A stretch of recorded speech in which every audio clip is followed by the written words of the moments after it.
তো হে ভিউয়ার্স, কেমন আছেন সবাই? আশা করব সবাই ভালো আছেন। তো আজকে আমরা এক্সপ্লেন করছি আই ফর অ্যান আই 2 মুভিটা। আর এই মুভিটা বানানো হয়েছে খুবই সুন্দর একটা গল্প নিয়ে। তো এই জন্য আমি বলবো ভিডিওটা শেষ পর্যন্ত দেখার জন্য, আর নয়তোবা অনেক কিছুই মিস করে ফেলবেন। তো চলুন কথা না বাড়িয়ে শুরু করি আজকের ভিডিও। তো এই গল্পের শুরুতে আমরা দেখতে পারি চীনের কোনো একটা ছোট্ট গ্রামে চ্যাং নামের একটা অন্ধ লোক কোনো একটা লোক সম্পর্কে জিজ্ঞাসাবাদ করছিল। এখানে জিজ্ঞেস করতে করতে সে একটা জুয়ার আড্ডাখানায় চলে আসে। আর এখানের মালিকের কাছে যখন সে সেই লোকটা সম্পর্কে জিজ্ঞেস করে, তখন সেই মালিক তাকে কোনো অ্যান্সার তো দেয়ই না, বরং সে তাকে হুমকি দিয়ে সেখান থেকে বেরিয়ে যাওয়ার জন্য বলে। এখন এইটা শোনার পরেই চ্যাং এটা ক্লিয়ারলি বুঝতে পারে যে এই লোকটাই হচ্ছে গিয়ে সেই লোকটা যাকে সে এতদিন ধরে খুঁজছিল। তবে তবুও কনফার্ম হওয়ার জন্য সে তার হাতে থাকা একটা কাটা চিহ্নকে একটু টাচ করে দেখে। আর যখনই সে এটা কনফার্ম হয়ে যায়, তখন সে কয়েক সেকেন্ডের মধ্যেই তার উপরে আক্রমণ করে দেয় আর তাকে সেখানে গলা কেটে সেখানেই মেরে ফেলে। আসলে চ্যাং ছিল একজন ভয়ঙ্কর কুংফু মাস্টার। আর এই ব্যাপারটা দেখার পরে এই জুয়ার সমস্ত লোকজন তাকে মারার জন্য দৌড়ে চলে তো আসে। তবে যেহেতু চ্যাং ভয়ঙ্কর কুংফু মাস্টার, এই জন্য সে এক মুহূর্তের মধ্যেই এক এক করে তাদের সবাইকে শেষ করে দেয়। আর এত বড় একটা কর্মকাণ্ড করার পরে সে চুপচাপ সেখান থেকে বেরিয়ে চলে আসে। আর তখন এদিকে আমরা দেখতে পারি জাওই নামের একটা ছোট্ট মেয়ে, যার বয়স ছিল মাত্র 10 বছর। সে তার ছোট ভাইকে নিয়ে দোকান থেকে কিছু খাবার চুরি করে পালাচ্ছিল। তবে তখনই রাস্তায় কিছু গুন্ডা তাকে ধরে ফেলে। তবে আসলে জাওই ছিল খুবই সাহসী একজন মেয়ে। সে কোনোভাবেই কাউকে ভয় পাচ্ছিল না। এই গুন্ডাকে তো সে একেবারে ভয় পাচ্ছিলই না। এই জন্য এই গুন্ডাটা প্রচণ্ড রাগ হয়ে যখন তার চোখের মধ্যে কিছু একটা ঢুকিয়ে দিতে যাচ্ছিল, তখনই এখানে চাও চলে আসে। আর সে অন্ধ হওয়া সত্ত্বেও একেবারে পারফেক্ট নিশানা সই করে তার মাথায় একটা ইট ছুঁড়ে মারে, যেই জন্য সেই গুন্ডা সেখানেই পড়ে যায়। এখন যখন সমস্ত গুন্ডারা চ্যাংকে দেখতে পারে, তখন তারা প্রচণ্ড ভয় পেয়ে সেখান থেকে পালিয়ে চলে যায়। আর যখন জাওই এই ব্যাপারটা দেখতে পারে, তখন সে খুশি হয়ে চ্যাংকে একটা আপেল দেওয়ার ট্রাই করে। তবে চ্যাং তাকে সরাসরি না করে দেয় আর সেখান থেকে বেরিয়ে চলে যায়। তো এরপরে সেদিন সন্ধ্যাবেলায় যখন জাওই আরও একটা ঘরে খাবার চুরি করতে যায়, তখন সেখানের একটা মেয়ে তাকে দেখে ফেলে। এটা দেখার পরে জাওই প্রচণ্ড ভয় পেয়ে যায়।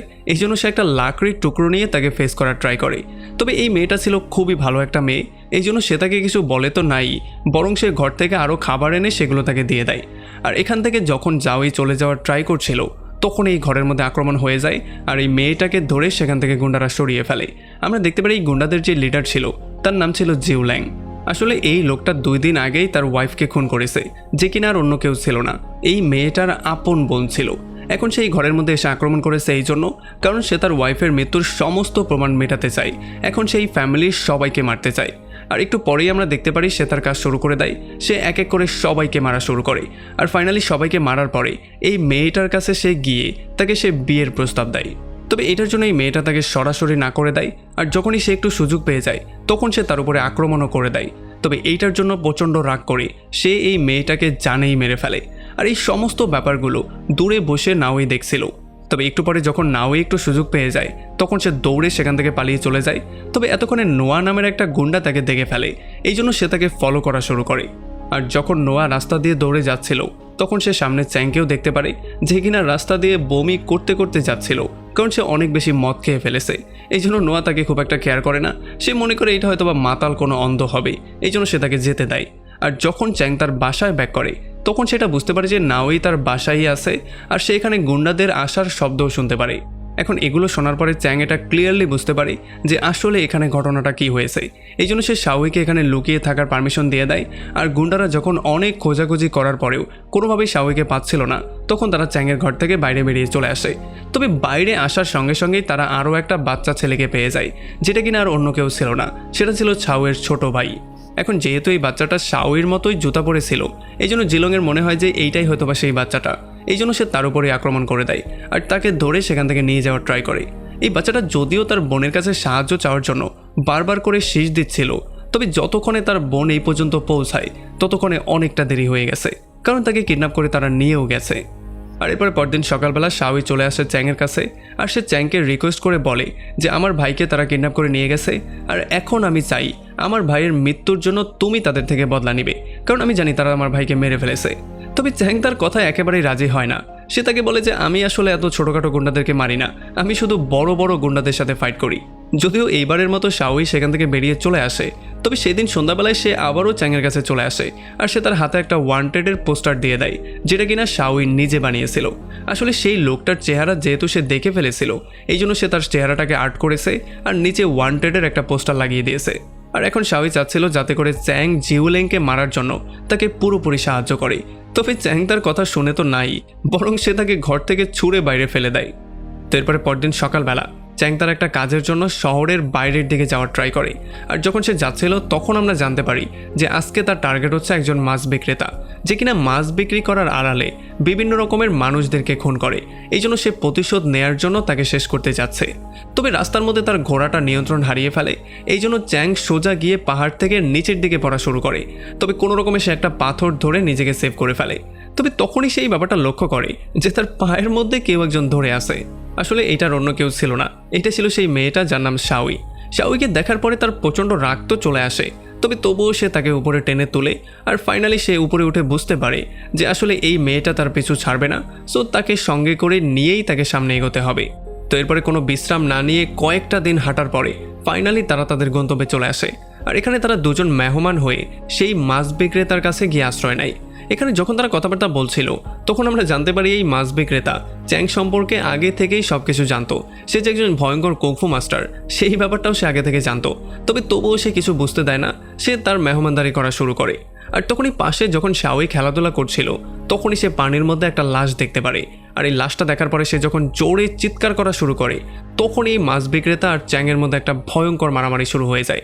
আমরা দেখতে পারি সেই মাছ বিক্রেতার লোকজনও চ্যাংয়ের উপরে আক্রমণ করতে চলে আসে, তবে তাদের সবার জন্য চ্যাং একাই যথেষ্ট ছিল। তো এরপরে চ্যাং এক এক করে তাদের সবাইকে শেষ করে দেয়, আর এই মাছ বিক্রেতাকেও সে আহত করে ফেলে। আর এরপর যখন সে তাকে জানে মারতে যাচ্ছিল তখন এই লোকটা তাকে ক্যাপ্টেন বলে ডাকে। সে বলে যে একটা যুদ্ধে আমি আপনার টিমেরই ছিলাম, আমি বারবার করে দেশের জন্য যুদ্ধ করেছি, দেশের জন্য আমার জীবনকে উৎসর্গ করার পরেও কোনোভাবেই এই দেশ আমাকে তেমন কিছু দেয়নি, আমাকে শুধু দারিদ্রতার মধ্যেই ঠেলে দিয়েছে। তারপরও যদি আপনি আমাকে ছেড়ে দেন তাহলে আমি হয়তো ভালো হয়ে যেতেও পারি। আর সে তার জীবনের ভিক্ষাটা বারবার করে চাওয়া শুরু করে। তবে চ্যাং তার কোনো কথা না শুনে তাকে মাফ না করে তাকে সেখানেই শেষ করে দেয়। আর এরপরে সেদিন সন্ধ্যাবেলায় যখন তারা দুজন সেখান থেকে আবারও ফেরত আসার জন্য বেরোচ্ছিল তখন শাওই আরও একবার চ্যাংকে জিজ্ঞেস করে যে আমার ভাইয়ের মৃত্যুর বদলা নেওয়ার জন্য তুমি কি আমাকে সাহায্য করবে না? তখন চ্যাং তাকে আবারও সরাসরি না করে দেয় আর তাকে সেখানে একা রেখে দিয়ে সে নিজে বেরিয়ে চলে আসে। তো এরপরে এর কয়েক সপ্তাহ পরে যখন চ্যাং তার বাসায় বসে মদ খাচ্ছিল তখন সে হঠাৎই বুঝতে পারে যে কেউ একজন তার ঘরের মধ্যে ঢুকেছে। আর যখন সে তার চোখের নিচে হাত দেয় তখন সে বুঝতে পারে এটার অন্য কেউ না, এটা হচ্ছে গিয়ে শাওই নামের সেই মেয়েটা, মানে সেই ছোট্ট বাচ্চাটা। আর যখন সে তাকে ভালো করে চেক করে তখন সে বুঝতে পারে যে এই মেয়েটা খুবই জঘন্যভাবে আহত হয়ে আছে। এই জন্য ফাইনালি সে তার দেখাশোনা করা শুরু করে। আর যখন কয়েকদিন পরে শাওই জ্ঞান ফিরে পায় তখন শাওই তাকে সমস্ত ঘটনাটা বলে। সে বলে যে আমি যাওয়ার সময় সমস্ত রাস্তাটা মনে করে নিয়েছিলাম, এই জন্য যখন আপনি আমাকে ফেলে এসেছিলেন তখন আমি সেই একই রাস্তা দিয়ে হেঁটে হেঁটে ব্যাক করার ট্রাই করছিলাম, আর এই জন্যই আমি এতগুলো আঘাত পেয়েছি, আর এই জন্যই আমার অবস্থা এমন হয়েছে। এখন শাওই তাকে বলে যে যদি তুমি আমার ভাইয়ের মৃত্যুর বদলা নিতে আমাকে সাহায্য নাই করো তাহলে বরঞ্চ আমাকে কুংফুই শিখিয়ে দাও, যাতে করে আমি নিজেই বড় হয়ে আমার ভাইয়ের মৃত্যুর বদলা নিতে পারি। আর এগুলো শোনার পরে চ্যাং অনেকক্ষণ চিন্তাভাবনার পরে ফাইনালি তাকে তার স্টোর রুমে থাকার জন্য পারমিশন দিয়ে দেয়। তবে তাকে কুংফু সে শেখাবে কিনা সেটার জন্য সে এখনও কিছু বলেনি। এরপরে পরবর্তী কয়েকটা দিন শাওই চ্যাংয়ের চোখ হয়ে কাজ করছিল। সে তার সঙ্গে থাকতো আর তাকে সমস্ত ব্যাপারগুলো বলতো, আশেপাশের পরিস্থিতি সে তাকে এক্সপ্লেন করতো। আর এই চোখের সাহায্যে চ্যাং খুবই ভালো করে খুবই দ্রুত তার কাজগুলো কমপ্লিট করতে পারছিল। আর তার দ্রুত কাজগুলো কমপ্লিট হওয়ার জন্য সে অনেক বেশি টাকাও ইনকাম করতে পারছিল। আর এমন করে তারা খুব বেশি পার্টিও করতে পারছিল। এখন এই সমস্ত কম্বিনেশনের জন্য তাদের দুজনের মধ্যে আন্ডারস্ট্যান্ডিংটা অনেক বেশি বেড়ে যায় আর তারা দুজন একে অন্যের ক্লোজও হয়ে যায়। এই জন্য ফাইনালি চ্যাং তাকে স্টোর রুমের জায়গায় তার নিজের ঘরে থাকার পারমিশন দিয়ে দেয়। এরপরে যখন শাওই একদিন চ্যাংয়ের পিঠে মলম লাগাচ্ছিল তখন সে তার পিঠে অনেকগুলো আঘাতের চিহ্ন দেখতে পারে। আর যখন সে এগুলো সম্পর্কে তাকে জিজ্ঞেস করে তখন চ্যাং তাকে বলে দেয় যে আমি একবার আমার শহর চাংকে সেভ করার জন্য যুদ্ধে নেমেছিলাম, আর সেই যুদ্ধের মধ্যেই এতগুলো আঘাত আমি পেয়েছি। আর সে তাকে এইটাও বলে যে আমি এখনও আমার শহরে ব্যাক করতে চাই, আর শহরে ব্যাক করার জন্যই আমি এখন পর্যন্ত টাকা জোগাড় করছি। তো এর কয়েকদিন পরে শাওই চ্যাংয়ের বলাতে একটা অপরাধী সম্পর্কে তথ্য কালেক্ট করতে একটা জায়গায় আসে। এখানে এসে যখন সে সেই অপরাধী সম্পর্কে জানছিল তখন সে পাশেই জিউল্যাংকে দেখতে পারে, যে কিনা বিভিন্ন রকমের মারামারির মধ্যে বাজি ধরছিল। এটা দেখার পরে যখন সে তাকে লুকিয়ে লুকিয়ে দূর থেকে দেখছিল তখন জিউল্যাংও দূর থেকে তাকে দেখতে পারে। এই জন্য সে তাকে ডেকে তার পাশে এনে বসায়। আর যখন শাওই তার পাশে এসে বসে তার দিকে তাকিয়েছিল তখন বারবার করে তার ভাইয়ের মৃত্যুর ব্যাপারটা তার সামনে চলে আসছিল। সে তার ভাইকে বারবার করে মনে করছিল, আর এই জন্য সে তখনই তার থেকে বদলাটা নিতে চাইছিল। তবে সে যে তাকে একা মারতে পারবে না সেই ব্যাপারটা সে খুব ভালো করেই জানতো, আর সে একটু ভয়ও পাচ্ছিল। আর এই জন্য শাওই তার সবচেয়ে বড় শত্রুকে সামনে পেয়েও তেমন কিছুই করতে পারে না আর চুপচাপ সেখানে বসেছিল। এরপর যখন সে আবারও চ্যাংয়ের কাছে ব্যাক করে তখন চ্যাং তাকে একটা গুড নিউজ দিয়ে বলে যে আমি তোমার জন্য একটা খুবই বড় লোক ফ্যামিলি ম্যানেজ করে নিয়েছি যারা কিনা তোমাকে খুবই ভালো করে খেয়াল রাখবে, আর সেই মহিলা তোমাকে নেয়ার জন্য গেটের সামনে দাঁড়িয়েও আছে। তবে যখনই শাওইকে চ্যাং গাড়িতে তুলে দেয় তখন শাওই প্রচণ্ড রাগের মাথায় তাকে বলে যে আমি মাত্রই আমার ভাইয়ের খুনিকে দেখতে পেয়েছি। তবে এই কথাটার মধ্যে একটা অন্যরকম কষ্ট ছিল, আর এই কষ্টটা চ্যাং ফিল করতে পারে। এই জন্য যখন শাওই রাগ করে চলে যাওয়ার ট্রাই করছিল তখন ফাইনালি চ্যাং সিদ্ধান্ত নেয় সে শাওইকে কুংফুর প্র্যাকটিস করাবে। আর এই জন্য পরদিন সকালবেলা থেকেই সে তাকে কুংফুর প্র্যাকটিস করানো শুরু করে দেয়, আর কুংফুর যত নিয়মকানুন আছে সেগুলোও সে তাকে শেখানো শুরু করে। আর যেহেতু শাওয়ের মধ্যে তার ভাইয়ের মৃত্যুর প্রতিশোধ নেওয়ার একটা আগুন জ্বলছিল এই জন্য সেই ব্যাপারগুলো খুব ভালো করে শিখছিল আর খুব দ্রুত শিখছিল। এমন করেই একদিন সকালবেলা যখন শাওই রুমের মধ্যে একা শুয়েছিল তখনই নাও একটা বৃদ্ধ লোককে নিয়ে তার ঘরের মধ্যে চলে আসে। আসলে তখন আমরা জানতে পারি যে নাওই জেলংয়ের সেই ওয়ান্টেড পোস্টারটা দেখতে পেয়েছিল যেটা কিনা শাওই নিজ হাত দিয়ে কয়েক জায়গায় লাগিয়েছিল, এই জন্য সেই ব্যাপারটার তদারকি করতে এসেছে। এখন নোয়ের মনে হচ্ছিল যে শাওই হয়তোবা এই কাজগুলো চ্যাংয়ের বলাতে করেছে, এই জন্য যখন সে বারবার করে তাকে জিজ্ঞেস করছিল তখন শাওই প্রচণ্ড সাহস দেখিয়ে নাওকে দূরে ধাক্কা দিয়ে ফেলে দেয়। আর এটার জন্য রাগ হয়ে যখন নাওই তার উপর আক্রমণ করতে আসছিল তখনই রুমের মধ্যে চ্যাং চলে আসে, আর এই জন্য তাদের দুজনের মধ্যে একটা ভয়ঙ্কর মারামারি শুরু হয়ে যায়। আর এই মারামারির মধ্যে চ্যাং খুবই সহজে নাওইকে আচ্ছা রকম ধোলাই করে তাকে সেখানে মেরে ফেলে। আর এরপর যখন সে সেই বৃদ্ধ লোকটাকে মারতে যাচ্ছিল তখন শাওই তাকে এইটা বলে শান্ত করে দেয় যে এই বৃদ্ধ লোকটার এই সমস্ত কাজে কোনো হাত ছিল না, তো এই জন্য এই বৃদ্ধ লোককে না মেরে তাকে ছেড়ে দেওয়া উচিত। তবে এইটার জন্য চ্যাং প্রচণ্ড রাগ করে, আর সে তাকে বলে যে যদি তুমি তোমার ভাইয়ের মৃত্যুর বদলা নিতে চাও তাহলে তোমাকে একটু কঠোর হতেই হবে। আর এই সমস্ত কথাবার্তার মধ্যে ফাইনালি শাওই এটা সিদ্ধান্ত নিয়ে নেয় যে সে তার ভাইয়ের মৃত্যুর বদলা আর নিবে না। আর তার এই কথাগুলো শোনার পরে চ্যাংও এটা ক্লিয়ারলি বুঝতে পারে যে শাওই এখন আর আগের মতো নেই, সে অনেকটা বদলে গেছে। এই জন্য সে সেই বৃদ্ধকে মাফ করে দেয় আর তাকে যাওয়ার একটা সুযোগ দিয়ে দেয়। তো এরপরে পরদিন সকালবেলা তারা দুজনেই শহর ত্যাগ করে চাঙ্গান শহরে গিয়ে থাকার সিদ্ধান্ত নেয়। আর সারাটা দিন জার্নি করার পরে রাতের বেলায় তারা এক জায়গায় তাঁবু করে সেখানে বিশ্রাম নেয়। এই বিশ্রাম নেওয়ার সময় শাওই চ্যাংকে বলে যে আমি আমার একটা চোখ তোমাকে দিতে চাই যাতে করে এই দুনিয়াটাকে তুমিও দেখতে পারো। যদিও এটা শোনার পরে চ্যাং অনেকটা খুশি হয়ে যায়, তবে সে তাকে সরাসরি না করে দেয়। সে বলে যে তোমার চোখ আমি নিতে পারবো না। তো এরপরে পরদিন সকালবেলা যখন চ্যাং ঘুম থেকে ওঠে তখন সে দেখতে পারে তার পাশে শাওই নেই। সে অনেকক্ষণ ধরে শাওকে খোঁজাখুঁজি করে, তবে কোথাও সে শাওকে পাচ্ছিল না। আর যখন সে কিছু লোকজনকে জিজ্ঞাসাবাদ করে তখন সে জানতে পারে শাওই আবারও সেই শহরে ব্যাক করেছে যেখান থেকে তারা এসেছিল। এটা শোনার পরে চ্যাং প্রচণ্ড টেনশনের মধ্যে পড়ে যায়। এই জন্য সে ফাইনালি সিদ্ধান্ত নেয় সে শাওইকে যে কোনো মূল্যে খুঁজে বের করবে আর সে নিজেও সেই শহরে যাবে। আর এদিকে আমরা দেখতে পারি জুইল্যাং তার পার্টনার নাওয়ের মৃত্যুর খবর পেয়ে গেছে, এই জন্য সে প্রচণ্ড রাগ করেছিল। এখন সে যে কোনো মূল্যে তার মৃত্যুর বদলা নিতে চায়। তবে সে এই ব্যাপারটা জানতো না যে শাওই অলরেডি তার ঘরের মধ্যে ঢুকে গেছে আর সে তাকে মারার জন্য আসছে। আর এরপরে যখন জিল্যাং একটা রুমের মধ্যে এসে ফ্রেশ হচ্ছিল তখন সে খাটের নিচে দুটো পা দেখতে পারে। আর যখনই সে খাটের নিচে চেক করে তখনই শাওই একটা চাকু দিয়ে তার উপরে তার সমস্ত শক্তি দিয়ে আক্রমণ করে। তবে এই আক্রমণ করেও তেমন কোনো লাভ হয় না, কারণ সে তার কোনো ক্ষতি তো করতে পারেই না, বরং জিউল্যাংয়ের বডিগার্ড এসে তাকে একটু পরেই ধরে ফেলে। আর এরপরে জিউল্যাং তার মুখের মধ্যে নেশা জাতীয় কিছু দ্রব্য ঢুকিয়ে দেওয়ার ট্রাই করে, যেগুলো তার মুখের মধ্যে যাওয়ার জন্য তার মুখ দিয়ে রক্ত পড়া শুরু হয়ে যায়। আর এরপরে যখনই জিউল্যাং শাওইকে গলা টেপে মারতে যাচ্ছিল তখনই এখানে চ্যাং চলে আসে। আর চ্যাংকে দেখার সঙ্গে সঙ্গেই শাওই তাকে তার বাবার মতো জড়িয়ে ধরে। এই ব্যাপারগুলোর সুযোগ নিয়ে সেখান থেকে জিউল্যাং পালিয়ে চলে যায়। আর তখন এদিকে আমরা দেখতে পারি বাইরে অনেক গুন্ডারা চ্যাংয়ের জন্য ওয়েট করছিল, মানে তারা চ্যাংকে মারার জন্য ওয়েট করছিল। আর যখনই চ্যাং বাইরে চলে আসে তখন তাদের মধ্যে মারামারি শুরু হয়ে যায়। তারা এসে চ্যাংয়ের উপর আক্রমণ করে। যদিও চ্যাং একাই তাদেরকে ফেস করছিল, তবে এখানে গুন্ডা আস্তে আস্তে করে বেড়েই যাচ্ছিল।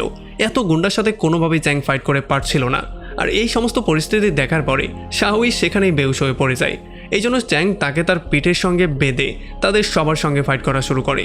অনেকক্ষণ ধরে মারামারি করার পরে ফাইনালি চ্যাং সমস্ত গুন্ডাদেরকে হারিয়ে তো দেয়, তবে এতে করে সে অনেকটা নিজেও আহত হয়ে যায়। তবে এমন আহত হওয়া অবস্থায়ও সে জিউল্যাংয়ের সাথে ফাইট করতে সামনের দিকে এগিয়ে যায়। আসলে জিউল্যাং নিজেও ছিল একজন ভয়ঙ্কর ফাইটার, এই জন্য খুব সহজেই যে চ্যাং তাকে হারিয়ে দিবে ব্যাপারটা এমনটাও ছিল না। আর যেহেতু চ্যাং এমনিতে অনেকটা আহত হয়েছিল এই জন্য সে কোনোভাবেই জিউল্যাংয়ের সাথে পারছিল না। জিউল্যাং তাকে আচ্ছা রকম ধোলাই করে তাকে খুবই বেশি আহত করে ফেলে। আর যখন ফাইনালি জিউল্যাং তাকে মারতে যাচ্ছিল তখনই শাওই তার পায়ের মধ্যে এসে ধরে ফেলে। আর যখন সে শাওইকে মারার ট্রাই করছিল তখন এই সুযোগটা নিয়ে চ্যাং আবারও দাঁড়া হয়ে যায় আর এইবার ফাইনালি অনেকবার আক্রমণ করে সে জিউল্যাংকে সেখানে শেষই করে দেয়। আর তখন এদিকে শাওই আরও একবার বেহুশ হয়ে গিয়েছিল, এই জন্য চ্যাং তাকে কোলে তুলে সেখান থেকে বাইরে বেরিয়ে চলে আসে। আর বাইরে এসে সে তাকে বলে যে তোমার ভাইয়ের মৃত্যুর বদলা অবশেষে আমি নিয়েই ফেললাম, আর তাছাড়া এখন আমি চাইলে আমার শহরে ব্যাকও করতে পারবো। তবে যেহেতু সে একটু বেশি আহত ছিল এই জন্য এইটা বলার একটু পরেই সে তার শেষ নিঃশ্বাস নিয়ে সেখানেই মারা যায়। আর পরদিন সকালবেলা যখন শাওই জ্ঞান ফিরে পায় তখন সে দেখতে পারে সে চ্যাংয়ের রুমের মধ্যেই আছে, তবে এখন চ্যাংয়ের জায়গায় তার একটা ফ্রেন্ড তার খেয়াল রাখছে। আর একেবারে লাস্টে আমরা দেখতে পারি শাওই চ্যাংয়ের শেষ ইচ্ছাটা পূরণ করার জন্য এখান থেকে বেরিয়ে চাঙ্গান শহরের দিকে যাওয়া শুরু করে, কারণ এখন সে সেখানেই গিয়ে থাকার সিদ্ধান্ত নিয়েছে। আর এমন একটা পয়েন্টে এই পুরো মুভিটা এখানে শেষ হয়ে যায়। তো আমাকে কমেন্ট করে জানান কেমন লাগলো ভিডিও। যদি ভালো লাগে তাহলে অবশ্যই একটা লাইক করবেন, আর যদি এখনও আমাদের চ্যানেলটা সাবস্ক্রাইব করে না থাকেন তাহলে প্লিজ করে ফেলুন। তো আমাদের দেখা হবে অন্য কোনো ভিডিওতে অন্য কোনো একদিন। Till then, take care.